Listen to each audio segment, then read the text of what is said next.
भजन 34 एक स्तुति गीत है जो प्रभु की भलाई, विश्वास योग्यता और सुरक्षा का गुणगान करता है। यह हमें हर परिस्थिति में ईश्वर की उपस्थिति का उत्सव मनाने के लिए आमंत्रित करता है। यह स्वीकार करते हुए कि कृतज्ञता का प्रत्येक शब्द उस दिव्य देखभाल का उत्तर है जो हमारे जीवन को बनाए रखती है और हमारे हृदयों को दृढ़ करती है।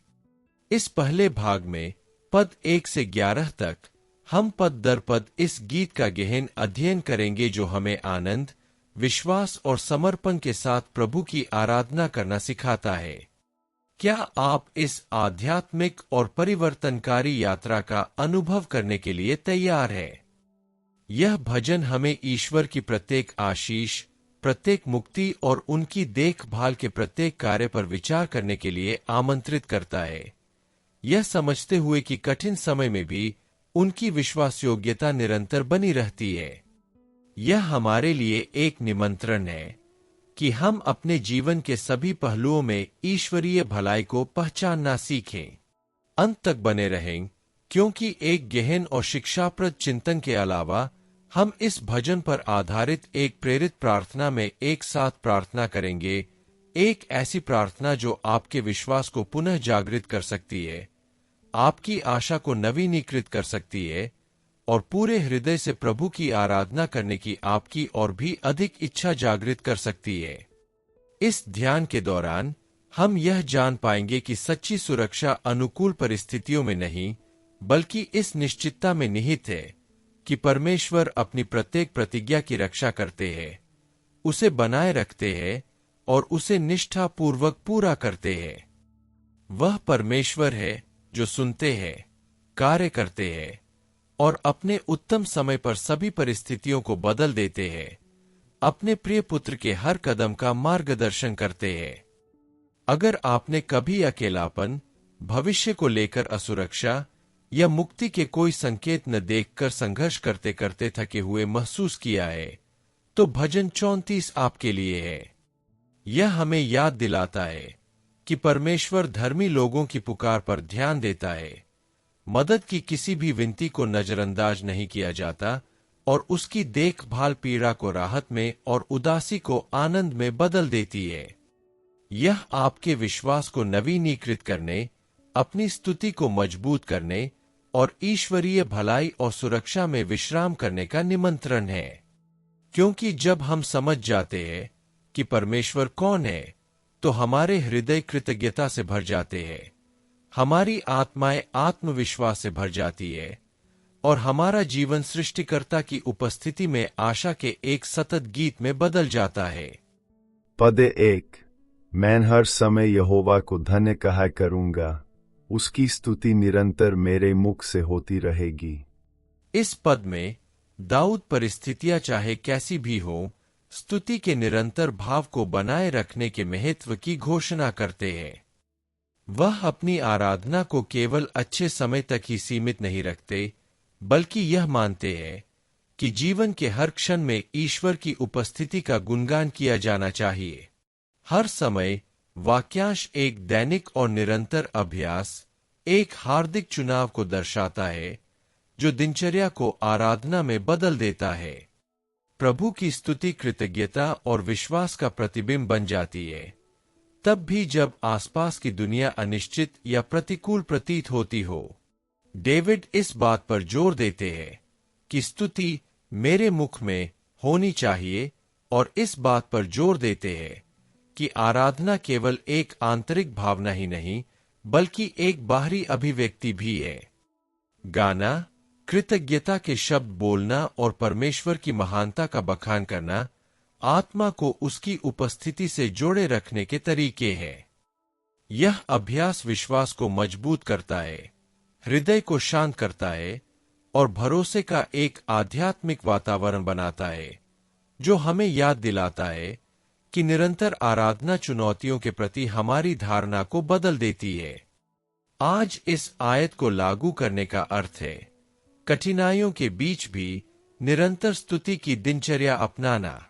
इसका अर्थ है जागते ही कृतज्ञता के शब्द चुनना, दिन भर परमेश्वर की देखभाल को स्वीकार करना और उसकी वफादारी की गवाही साझा करना। निरंतर स्तुति का अभ्यास हमें परमेश्वर पर अपना ध्यान केंद्रित रखने, अपने हृदय को मजबूत करने और अपने आसपास के लोगों में आशा और आत्मविश्वास का संचार करने में मदद करता है। सोच के लिए भोजन। क्या मैं अपने जीवन में हर समय परमेश्वर की स्तुति करने का चुनाव करता हूँ? मैं कठिनाइयों के बावजूद भी कृतज्ञता के शब्दों को कैसे बनाए रख सकता हूँ? मेरी स्तुति किस प्रकार दूसरों को प्रभु पर भरोसा करने के लिए प्रेरित और मजबूत कर सकती है? पद 2। मैं हर समय यहोवा की बड़ाई करूंगा, उसकी स्तुति निरंतर मेरे मुंह से होती रहेगी। दाऊद हमें यहाँ आराधना के निरंतर अभ्यास से परिचित कराते हैं। यह केवल आनंद या विजय के क्षणों में ही स्तुति करने के बारे में नहीं है, बल्कि परिस्थितियां चाहे कैसी भी हो, हृदय को हर समय परमेश्वर से जोड़े रखने के बारे में है। भजनकार दर्शाता है कि सच्ची आध्यात्मिकता निरंतर प्रतिदिन परमेश्वर की महानता को पहचानने के अनुशासन में प्रकट होती है। यह दृष्टिकोण विश्वास को मजबूत करता है और स्थायी कृतज्ञता का आंतरिक वातावरण बनाता है। निरंतर स्तुति एक आदत बन जाती है जो विचारों, शब्दों और दृष्टिकोणों को आकार देती है।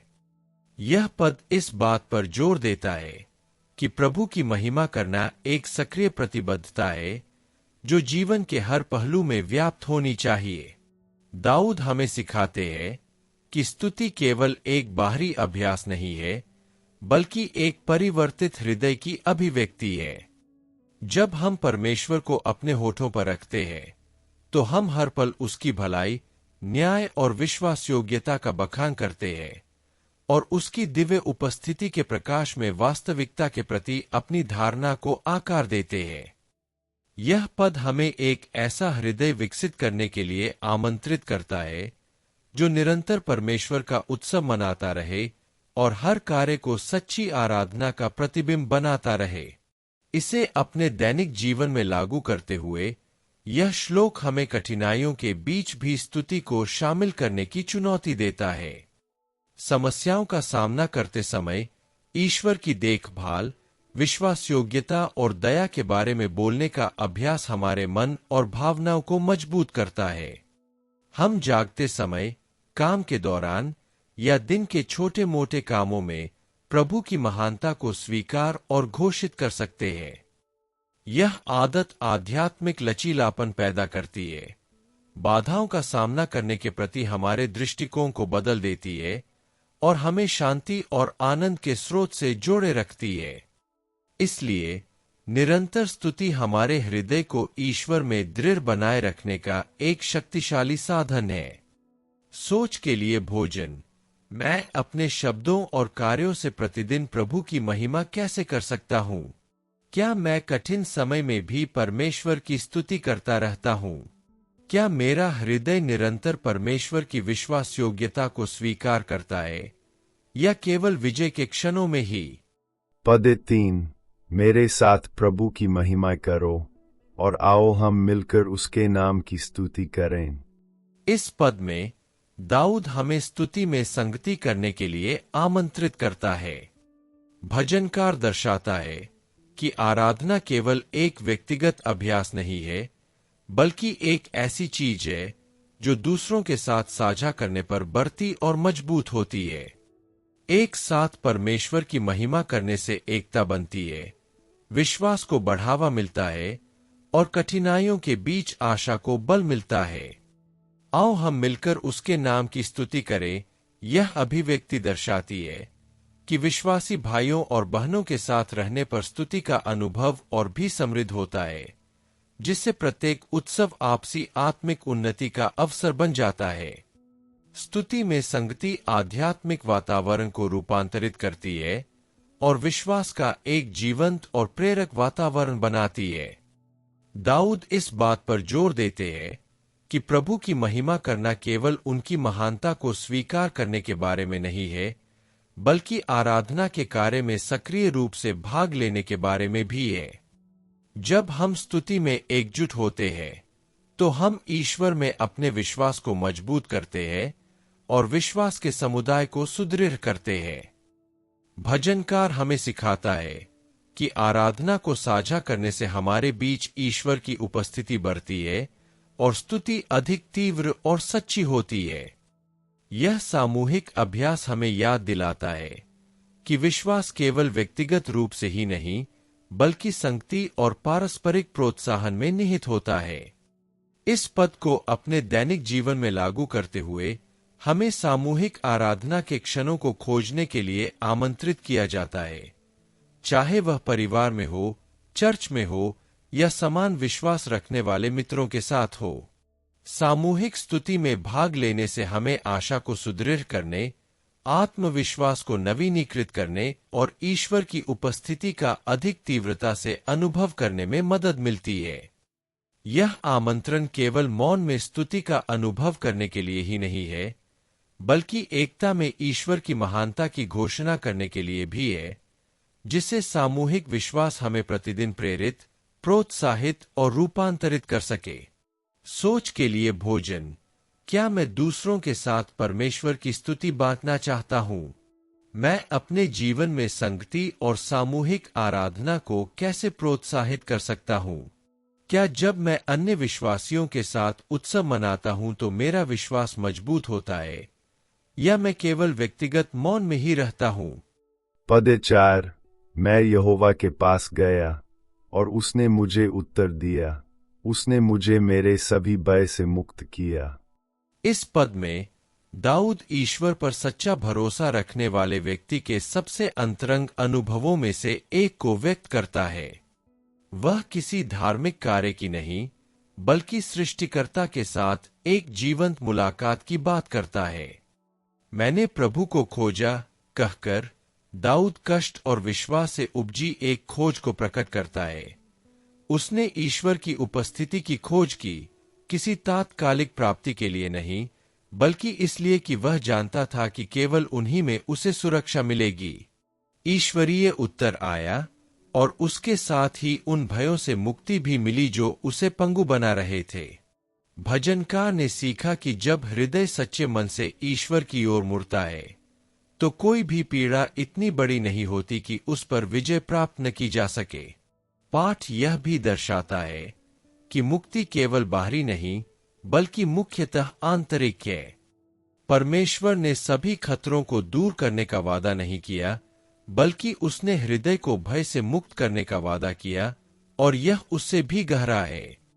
जब दाऊद खतरों से घिरा हुआ था, तो उसने पाया कि शांति समस्याओं के अभाव में नहीं, बल्कि परमेश्वर की उपस्थिति में है। यही उपस्थिति भय को आत्मविश्वास में, निराशा को आशा में और चिंता को विश्राम में बदल देती है। दैनिक जीवन में यह श्लोक हमें हर समय सच्चे मन से ईश्वर की खोज करने के लिए प्रेरित करता है, सिर्फ मुश्किल दिनों में ही नहीं। जब हम प्रार्थना में विश्वास और खुले हृदय से उनके निकट आते हैं, तो कुछ शक्तिशाली घटित होता है। केवल परिस्थितियां ही नहीं बदलती, बल्कि हम भी बदलते हैं। वह हृदय को शांत करते हैं, भय को शांत करते हैं और हमें विश्वास की आंखों से देखने में सक्षम बनाते हैं। प्रभु की खोज का अर्थ है विश्वास करना चुनना, तब भी जब हम समझ नहीं पाते। यह याद रखना है कि जब हम पुकारते हैं, तो ईश्वर हमेशा उत्तर देते हैं, कभी परिस्थितियां बदलकर, तो कभी हमारी आत्मा बदलकर। सोच के लिए भोजन। क्या मैं सिर्फ संकट के समय ही प्रभु की खोज करता हूं, या इसे रोजाना की आदत बना लेता हूं? मुझे किन आशंकाओं को अभी भी परमेश्वर के सामने समर्पित करना है? क्या मुझे भरोसा है कि जब जवाब आने में बहुत देर लगती है, तब भी वह मेरी सुनता है? पद 5। हे धर्मियों, यहोवा में आनंदित और उल्लसित हो, और हे सभी सीधे हृदय वाले, जय जयकार करें। इस पद में दाऊद हमें प्रभु में सक्रिय और सचेतन आनंद के लिए बुलाते हैं। वह परिस्थितियों पर आधारित क्षणिक आनंद की बात नहीं कर रहे हैं, बल्कि परमेश्वर की विश्वसनीयता में विश्वास से उत्पन्न उल्लास की बात कर रहे हैं। आनंदित होना और आनंद से गाना आराधना की अभिव्यक्तियां है, जिनमें शरीर, मन और आत्मा शामिल होते हैं। यह दर्शाते हुए कि सच्चा आनंद प्रभु की उपस्थिति और भलाई का प्रत्युत्तर है। धर्मी और सच्चे हृदय वालों को चुनौतियों और प्रतिकूलताओं का सामना करते हुए भी कृतज्ञता और विश्वास को स्तुति में बदलने के लिए आमंत्रित किया जाता है। भजनकार का उपदेश प्रकट करता है कि प्रभु में आनंद विश्वास और आज्ञाकारिता का एक कार्य है। यह बाहरी परिस्थितियों पर निर्भर नहीं करता, बल्कि इस निश्चय पर निर्भर करता है कि परमेश्वर न्याय और प्रेम से सब कुछ नियंत्रित करता है। आराधना आत्मा के नवीनीकरण का एक साधन बन जाती है, जो हृदय को परीक्षाओं का सामना करने के लिए मजबूत बनाती है। दाऊद सिखाते हैं कि स्तुति कृतज्ञता की अभिव्यक्ति और निराशा, भय और भ्रम के विरुद्ध एक आध्यात्मिक हथियार दोनों है। रोजमर्रा की जिंदगी में यह पद हमें निरंतर स्तुति का भाव विकसित करने की चुनौती देता है। प्रभु में गाना, आनंदित होना और उल्लासित होना इस बात को स्वीकार करना है कि वे ही सभी आशीषों और सुरक्षा के स्रोत हैं। इस शिक्षा को लागू करने का अर्थ है समस्याओं के बीच सक्रिय कृतज्ञता का चुनाव करना, आराधना के माध्यम से अपने विश्वास को मजबूत करना और प्रभु के आनंद को अपने हृदयों को बदलने देना और अपने भावों, शब्दों और रिश्तों को प्रभावित करने देना। सोच के लिए भोजन। क्या मैं मुश्किल समय में भी परमेश्वर की स्तुति करने का चुनाव करता हूँ? क्या मेरा आनंद परिस्थितियों पर निर्भर करता है या प्रभु पर मेरे भरोसे पर? मैं अपने आध्यात्मिक जीवन में प्रतिदिन कृतज्ञता और आनंद कैसे व्यक्त कर सकता हूँ? पद 6 यहोवा और उसकी सामर्थ्य की ओर देखो, उसके रूप की निरंतर खोज करते रहो। यह श्लोक विश्वास के सबसे सुंदर सत्यों में से एक को प्रकट करता है। जो कोई भी अपनी दृष्टि प्रभु की ओर लगाता है, उसे प्रकाश मिलता है। मिरेन अल सेनोर वाइसीन अलुमब्राडोस। प्रभु की ओर देखो और प्रकाशित हो जाओ, विश्वास और आशा का निमंत्रण है। जब हम अपनी दृष्टि ईश्वर पर केंद्रित करते हैं, तो वे संदेह, भय और शर्म की छाया को दूर कर देते हैं। उनकी उपस्थिति का प्रकाश न केवल मार्ग को प्रकाशित करता है, बल्कि उन लोगों के चेहरे और हृदय को भी रूपांतरित करता है जो उन्हें सच्चे मन से खोजते हैं। शर्म सुरक्षा का मार्ग प्रशस्त करती है और निराशा नए विश्वास का मार्ग प्रशस्त करती है। भजनकार उस व्यक्ति के अनुभव की बात करता है जो पीड़ा से मुक्त हो गया है और अब अपने जीवन में दिव्य प्रकाश को प्रतिबिंबित करता है। यह प्रकाश केवल प्रतीकात्मक नहीं है, यह आध्यात्मिक है। यह अनुग्रह का प्रकटीकरण है जो परमेश्वर पर भरोसा रखने वालों को आच्छादित करता है और उन्हें उसकी विश्वास योग्यता का जीवंत साक्षी बनाता है। दीप्तिमान चेहरा आंतरिक शांति का प्रतीक है, जो सृष्टिकर्ता के साथ सहभागिता का फल है। इस प्रकार यह पद हमें याद दिलाता है कि परमेश्वर से आने वाला प्रकाश जीवन की परिस्थितियों से बुझ नहीं सकता। इस आयत को रोजमर्रा की जिंदगी में लागू करने का मतलब है अपनी समस्याओं पर ध्यान देने से पहले ईश्वर की ओर देखना सीखना। इसका मतलब है चिंता के बजाय विश्वास और शर्म के बजाय आशा को चुनना। जब हम भ्रमित, थके हुए या असुरक्षित महसूस करते हैं, तो हमें अपनी आंखें उठाकर ईश्वर के प्रकाश की तलाश करनी चाहिए। वह न केवल हमें प्रकाशित करता है, बल्कि हमें अपनी महिमा भी प्रतिबिंबित करता है, ताकि दूसरे हमारे चेहरे पर वह सांत्वना और आनंद देख सके जो केवल प्रभु ही दे सकते हैं। सोच के लिए भोजन। क्या मैं परिस्थितियों पर ज्यादा ध्यान दे रहा हूं या प्रभु पर, जो उन्हें बदल सकते हैं? मेरे विश्वास पर क्या बादल छा रहे हैं? और आवश्यक ईश्वर के प्रकाश के प्रति समर्पण करने के लिए क्या मेरे चेहरे पर आत्मविश्वास और शांति झलकती है या चिंता और भय? पद 7 धर्मी लोग दुहाई देंगे और यहोवा उनकी सुनेगा, वह उनको उनके सब क्लेशों से छुड़ाएगा।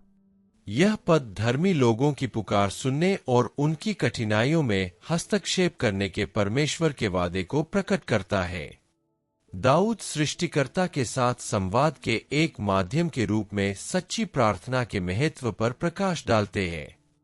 यहाँ धर्मी वह नहीं है जिसमें कोई दोष न हो, बल्कि वह है जो परमेश्वर पर भरोसा करता है और उसकी इच्छा के अनुसार जीने का प्रयास करता है। ईश्वरीय श्रवण हमारी बाहरी परिस्थितियों पर निर्भर नहीं करता, बल्कि विश्वास और समर्पण के साथ उसकी ओर मुड़ने के हृदय के स्वभाव पर निर्भर करता है। भजनकार इस बात पर जोर देता है कि परमेश्वर न केवल सुनता है, बल्कि अपनी धार्मिकता में पुकारने वालों को छुड़ाने के लिए कार्य भी करता है।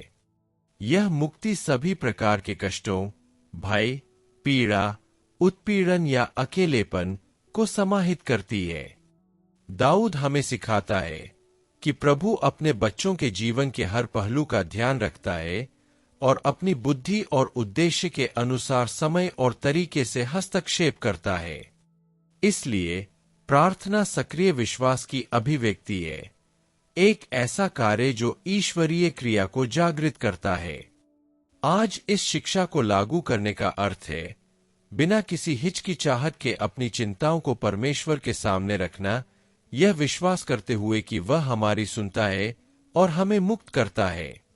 जब हम कठिनाइयों से अभिभूत महसूस करते हैं, तो यह श्लोक हमें याद दिलाता है कि प्रार्थना शक्तिशाली और परिवर्तनकारी होती है।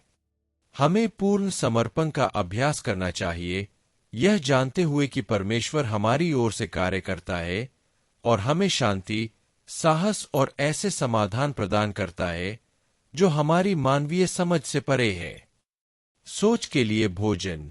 क्या मैं ईमानदारी से अपनी चिंताओं को परमेश्वर के सामने रख रहा हूं, या मैं उन्हें खुद ही सुलझाने की कोशिश कर रहा हूं? क्या मुझे भरोसा है कि वह सुनेंगे और अपने समय पर जवाब देंगे? लगातार चुनौतियों का सामना करते हुए भी मैं प्रार्थना के जरिए सक्रिय विश्वास कैसे विकसित कर सकता हूं? पद आए, यहोवा टूटे मन वालों के समीप रहता है और पिसे हुए मन वालों का उद्धार करता है। यह पद उन लोगों के प्रति परमेश्वर की निकटता को प्रकट करता है जो आंतरिक रूप से पीड़ित है। दाऊद इस बात पर जोर देते हैं कि हमें अपना दर्द छिपाने या अपनी ताकत का दिखावा करने की जरूरत नहीं है। परमेश्वर टूटे हुए हृदय वालों के निकट आते हैं। शब्द पछताया हुआ आत्मा का विनम्रता और सच्चे पश्चाताप अपनी सीमाओं को स्वीकार करने और प्रभु में शरण लेने की इच्छा को दर्शाता है। वादा स्पष्ट है, परमेश्वर मानवीय कमजोरियों को नजरअंदाज नहीं करता, बल्कि उन लोगों को सांत्वना, सुरक्षा और पुनर्स्थापना प्रदान करता है जो सच्चे मन से उसके प्रति समर्पित होते हैं। यहां ईश्वरीय क्रिया दो रूपों में है, निकटता और उद्धार। ईश्वर न केवल दूर से देखते हैं, बल्कि सहारा देने और मजबूत करने के लिए निकट भी आते हैं। भजन संहिता दर्शाती है कि सच्ची आध्यात्मिक शक्ति ईश्वर पर निर्भरता से उत्पन्न होती है और आंतरिक संकट ईश्वरीय देखभाल का अनुभव करने के द्वार बन सकते हैं।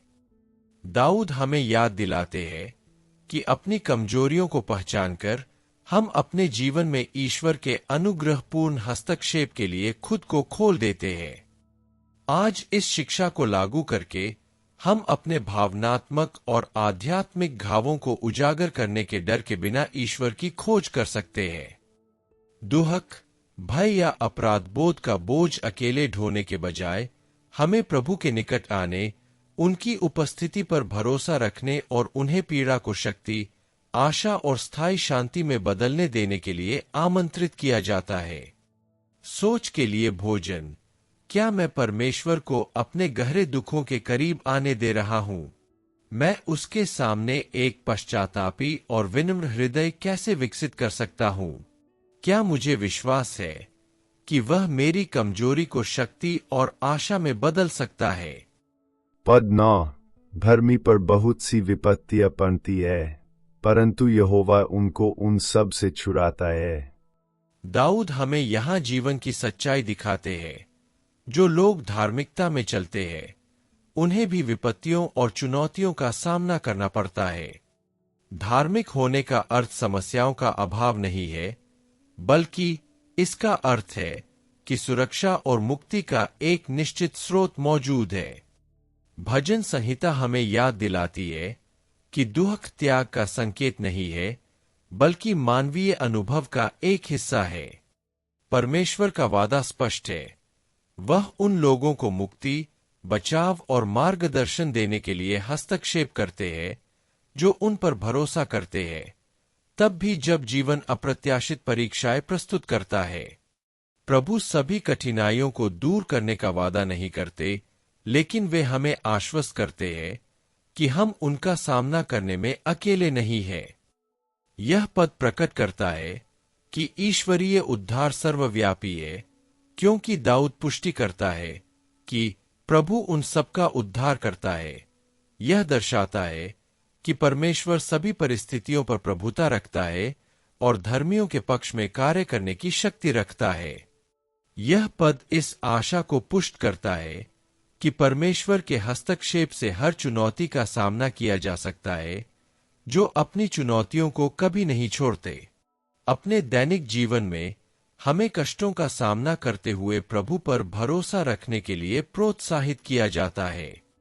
जब हम हानि, निराशा या अन्याय का सामना करते हैं, तो हम इस श्लोक को याद रख सकते हैं। अराजकता में भी परमेश्वर उपस्थित है, हमारी भलाई के लिए कार्य कर रहा है। यह हमें दृढ़ रहने, सहायता के लिए पुकारने और इस विश्वास में स्थिर रहने के लिए प्रोत्साहित करता है कि वह हमारा वफादार उद्धार करता है। सोच के लिए भोजन। क्या मैं मुश्किलों का सामना करते हुए भी परमेश्वर पर भरोसा रखता हूँ? मैं कैसे याद रख सकता हूँ कि वह सभी परिस्थितियों पर नियंत्रण रखता है? क्या मैं परीक्षा के समय में भी अपने विश्वास को मजबूत होने देता हूँ? पद 10। यहोवा उन सबों पर दृष्टि रखता है जो उससे डरते हैं, अर्थात उन सबों पर जो उसकी अपल करुणा की आशा रखते हैं। इस पद में दाऊद अपने बच्चों के प्रति परमेश्वर के निरंतर ध्यान को प्रकट करता है। वह न केवल हमारे कार्यों को देखता है, बल्कि हमारे हृदय, हमारी आशाओं और जीवन के प्रति हमारे दृष्टिकोण को भी देखता है। यहाँ प्रभु के भय का अर्थ भय को जड़ से उखाड़ फेंकना नहीं है, बल्कि उसकी महानता के प्रति श्रद्धा, आदर और स्वीकृति है। यह प्रतिज्ञा सांत्वनादायक है। जो लोग उसकी प्रतीक्षा करते हैं, उसकी दया पर भरोसा रखते हैं, उन्हें भुलाया या त्यागा नहीं जाता, क्योंकि वह हर कदम पर उनके साथ रहता है। ईश्वरीय ध्यान व्यक्तिगत और निरंतर होता है। दाऊद इस बात पर जोर देते हैं कि ईश्वर उन सब पर नजर रखता है जो उसकी दया की आशा रखते हैं। यह दर्शाता है कि ईश्वर की सतर्कता हमारी उस निष्ठा और भरोसे के प्रति सजग है जो हम उस पर रखते हैं। भजन संहिता हमें याद दिलाती है कि ईश्वर की दया पर आधारित धैर्य और सक्रिय प्रतीक्षा सुरक्षा, मार्गदर्शन और सुरक्षा प्रदान करती है। यह ईश्वरीय सतर्कता सुनिश्चित करती है कि कठिनाइयों में भी धर्मी लोगों को प्रभु द्वारा मार्गदर्शन, सहायता और बल मिलेगा। रोजमर्रा की जिंदगी में यह आयत हमें भरोसे और श्रद्धा से जीने की चुनौती देती है। परमेश्वर की प्रतीक्षा करने और उसके नाम का भय मानने का अर्थ है उस पर निर्भर रहना, उसका मार्गदर्शन पाना और यह पहचानना कि हमारी सुरक्षा हमारी क्षमताओं में नहीं, बल्कि उसकी वफादारी में निहित है। जब हम याद करते हैं कि वह हमारे हर कार्य और विचार को देखता है, तो हम ईमानदारी, धैर्य और साहस के साथ कार्य करने के लिए प्रेरित होते हैं, यह जानते हुए कि हम अकेले नहीं चल रहे हैं। सोच के लिए भोजन। क्या मैं अपने जीवन पर परमेश्वर की निगरानी पर भरोसा रखता हूँ? मैं उनके प्रति श्रद्धा और स्वस्थ भय कैसे विकसित कर सकता हूँ? क्या मैं धैर्यपूर्वक उनकी दया की प्रतीक्षा कर रहा हूँ तब भी जब परिणाम आने में देर हो रही हो। पद 11, क्योंकि प्रभु स्वर्ग से नीचे देखता है और सभी मानवजाति को देखता है।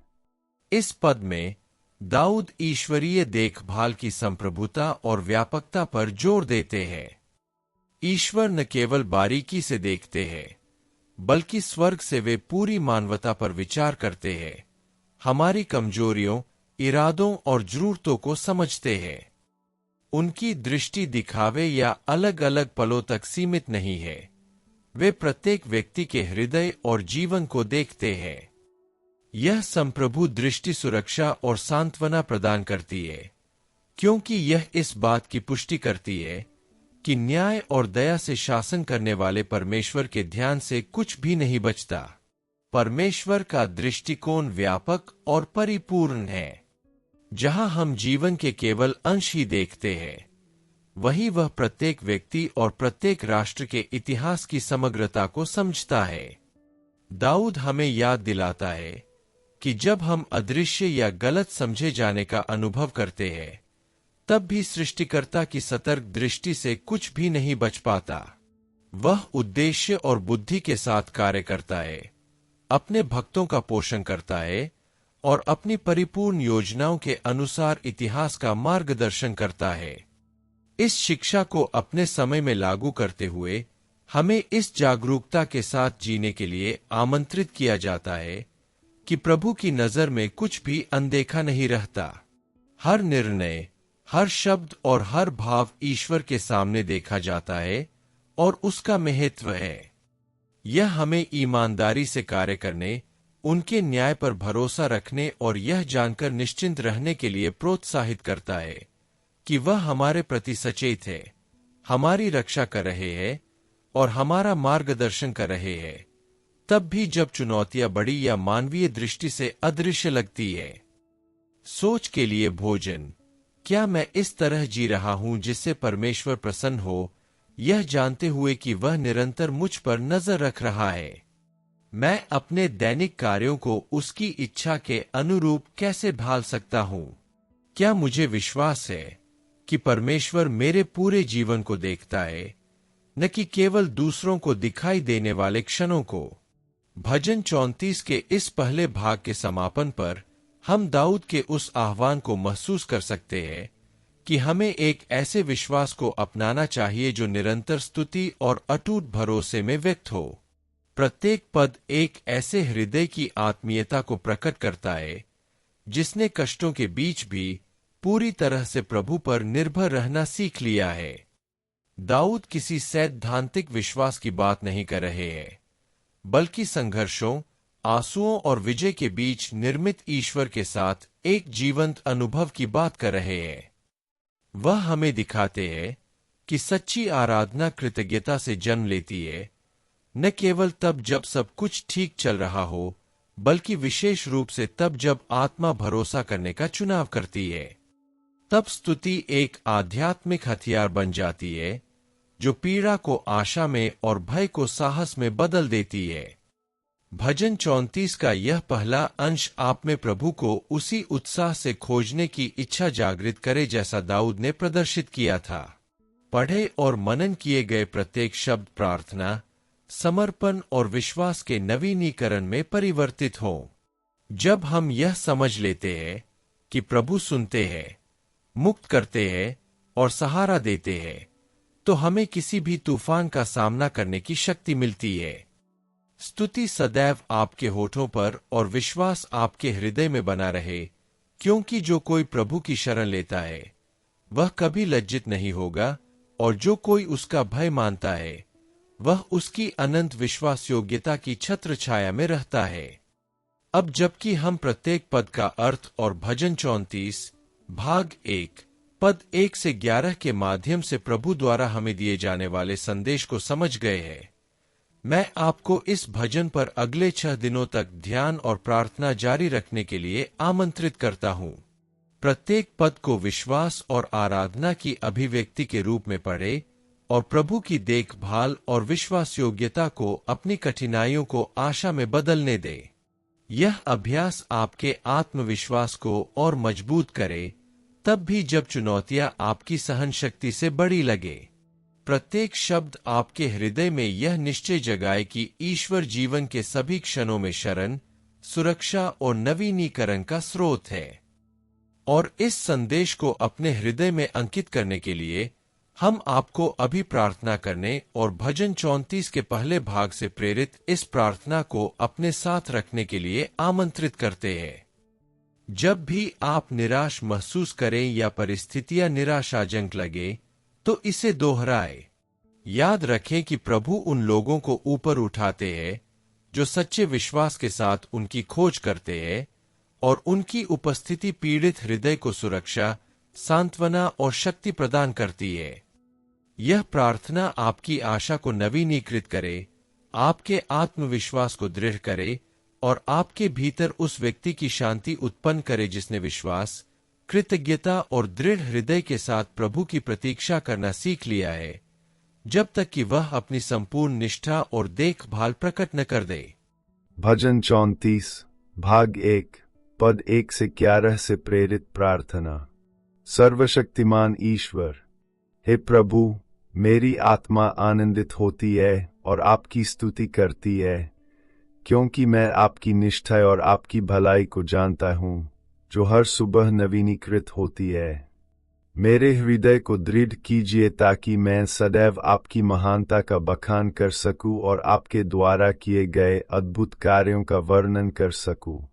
मैं निरंतर कृतज्ञता में रहूं, यह स्वीकार करते हुए कि हर विजय और हर सुरक्षा आपसे ही आती है।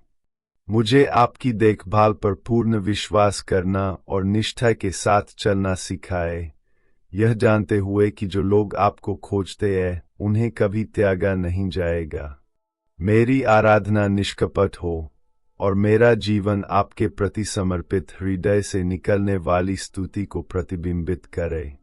हे प्रभु, मेरे कदमों का मार्गदर्शन करें और मेरे मार्गों को प्रकाशित करें, ताकि मैं आपकी पूर्ण इच्छा के अनुसार जी सकूं। प्रिय पिता, मुझे पूरे हृदय से आपका भय मानने, बुराई से दूर भागने और आपके वचन में दृढ़ रहने में सहायता करें। मैं केवल कठिन समय में ही नहीं, बल्कि हर पल आपकी उपस्थिति की खोज करने के महत्व को समझूं। मेरे विश्वास को दृढ़ करे ताकि मैं चुनौतियों का साहसपूर्वक सामना कर सकूं, यह जानते हुए कि आपका न्याय उन लोगों की रक्षा करता है जो आप पर भरोसा करते हैं। आपकी देखभाल में मेरा विश्वास दूसरों को आपके प्रेम को जानने के लिए प्रेरित करे। मुझे यह पहचानना सिखाए कि आपको क्या प्रसन्न करता है और आज्ञाकारिता में जीवन जीना सिखाए। अपने सभी कार्यों में आपका सम्मान करें। मेरा जीवन आपके प्रेम और आपकी निरंतर निष्ठा का जीवंत प्रमाण बने। हे प्रभु, मुझे अपने भय, चिंताओं और कष्टों को आपके हाथों में सौंपने की बुद्धि प्रदान करें। मैं सुरक्षा और शांति से चलूं, यह जानते हुए कि आप हर समय मेरी शरण और मेरा घर है। अपनी उपस्थिति से मेरे दिनों को धन्य बनाए, मेरे निर्णयों का मार्गदर्शन करें और प्रलोभनों और विपत्तियों के विरुद्ध मेरी आत्मा को दृढ़ करें। मैं सतर्क रहूं, यह विश्वास करते हुए कि जो आप पर भरोसा करते हैं उन्हें कभी शर्मिंदा नहीं होना पड़ेगा।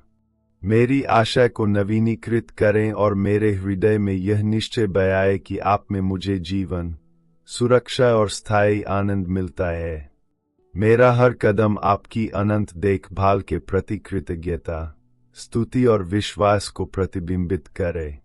यीशु के नाम पर आमीन। अगर यह संदेश आपके दिल को छू गया है तो इस वीडियो को लाइक करें और इसे किसी ऐसे व्यक्ति के साथ साझा करें जिसे यह याद रखने की जरूरत है कि चुनौतियों, अनिश्चितताओं या कठिनाइयों के बावजूद प्रभु हमारी शक्ति, हमारा सुरक्षित आश्रय और विपत्ति को आशा और आनंद में बदलने वाले हैं।